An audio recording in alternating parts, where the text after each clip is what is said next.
The forest holds secrets older than any tree, stories whispered on the wind that most of us never get to hear. But for one seasoned ranger, a man who had dedicated his life to the wild, one of those secrets was about to reveal itself in the most heartbreaking way imaginable. This is the story of a final promise, a poignant encounter that blurs the line between myth and reality. It began like any other day for Ranger Thompson. The sun was just beginning to slice through the dense canopy of the Pacific Northwest, casting long dancing shadows on the forest floor. He was on a routine patrol, checking for signs of illegal logging or poaching in a remote section of the park, an area so rugged and inaccessible that few humans ever ventured there. The air was crisp, filled with the scent of pine and damp earth.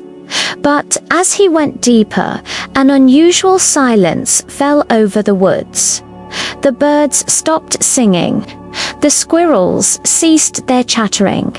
It was a heavy, expectant quiet, the kind that usually precedes a predator. Thompson, with decades of experience, felt a prickle on the back of his neck. He slowed his pace, his hand instinctively resting on the handle of his large knife. That's when he heard it. It wasn't a growl or a roar, but a low, guttural sound of distress. It was a sound of pain, deep and resonant, that seemed to vibrate through the very ground beneath his feet.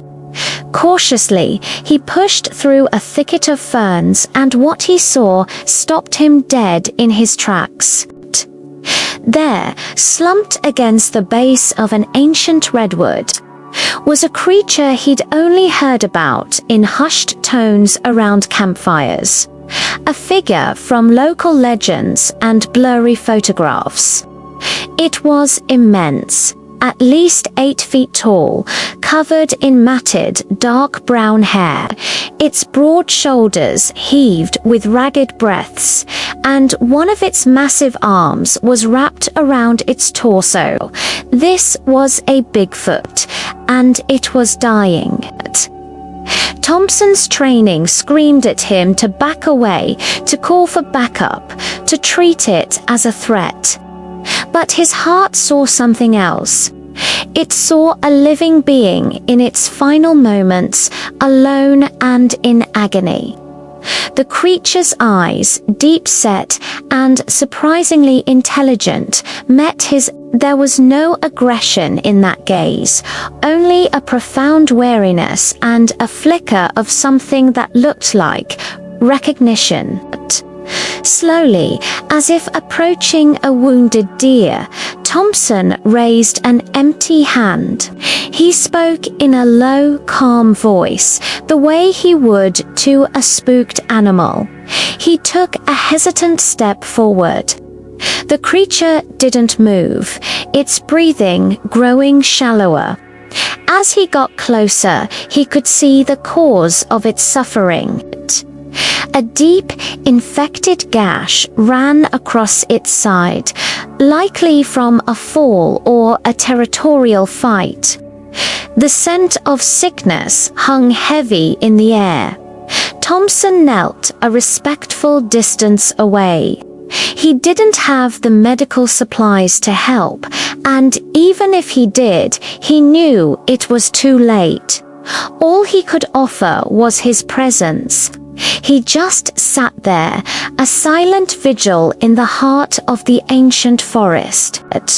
He spoke to the creature, not expecting a reply, telling it about the beauty of the woods, about the changing seasons, about how he'd always felt a connection to the wild things that called this place home.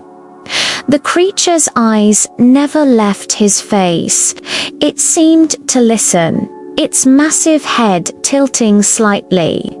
In that moment, the barrier between man and myth dissolved. But Thompson wasn't looking at a monster. He was looking at the last of a kind, a solitary soul at the end of its journey. There was an unspoken understanding that passed between them, a shared solitude. As the afternoon sun began to wane, the creature's breathing became a faint whisper.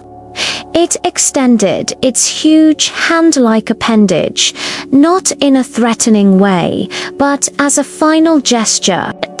The fingers, thick and calloused, uncurled to reveal a small, smooth, uniquely shaped riverstone. It was a simple object, but it felt imbued with a lifetime of meaning.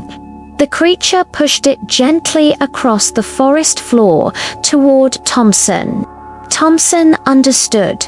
This wasn't just a rock. It was a token, a story, a request. He picked it up, its surface cool against his palm.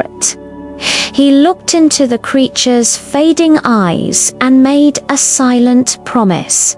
"I see you," he whispered, his voice thick with emotion. "I'll make sure you're not forgotten. But your secret, your peace, is safe with me."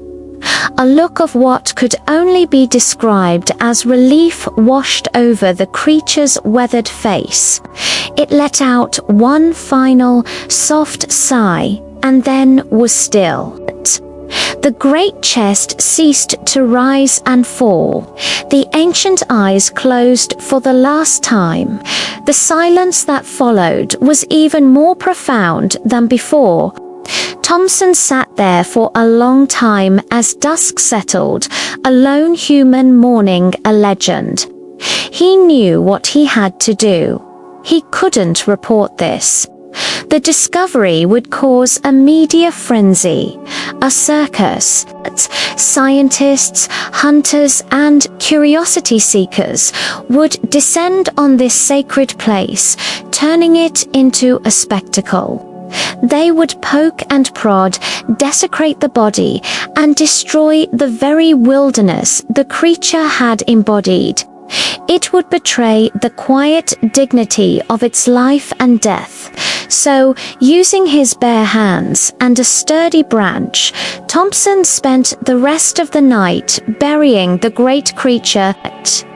He worked until his muscles ached and his hands were raw, piling rocks and earth over the gentle giant, returning it to the forest it had always belonged to. He created a cairn that looked natural, indistinguishable from the surrounding landscape to the untrained eye. It was the only tombstone, the only monument it would ever have. Thompson never told a soul exactly what he saw that day. To his superiors, he reported finding tracks of a large, unidentified animal, but nothing more. The story was dismissed as just another tall tale from the deep woods.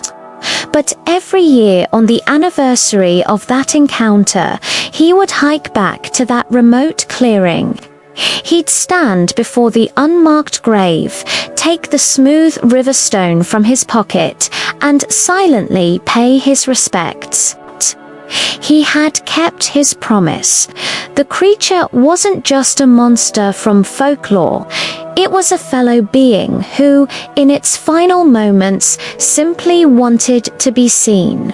And in that quiet clearing, known only to an old ranger and the whispering trees, its memory lived on, not as a myth to be hunted, but as a secret to be honored. Thanks for watching. If this story touched you, consider subscribing for more tales from the edge of our known world. See you next time.